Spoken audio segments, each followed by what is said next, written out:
18 तारीखला सकाळी 8 वाजताचे सुमारास असं माहिती मिळाली की बँक फोडी झालेली आहे.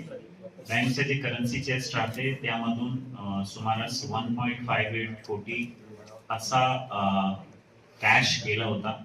त्यावर भंडारा पोलीसची वेगवेगळी टीम तिथे पोहोचली, सिनियर ऑफिसर तिथे पोहोचले आणि 10 टीमनी वेगवेगळी डायरेक्शन मध्ये तपास केला, सीसीटीव्ही तपासणी केली आणि वेगवेगळे लोकांना विचारपूस केले आणि 2 ते 3 तास मध्ये तो गुन्हा उघडकीस आणला.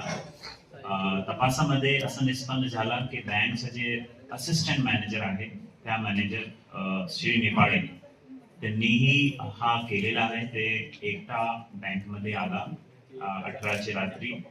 त्यांच्याकडे सर्व प्रकारची की होती. त्या कीचा वापर करून त्यांनी मेन गेट ओपन केला आणि करन्सी चेस्ट ओपन केला आणि तिथून तो कॅश घेऊन नागपूरच्या दिशेमध्ये गेला.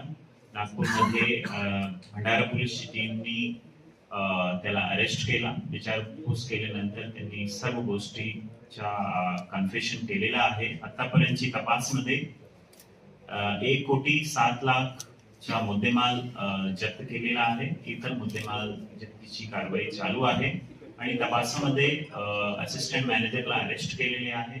इतर कोण कोण लोक सामील आहेत याची पुढील तपास चालू आहे.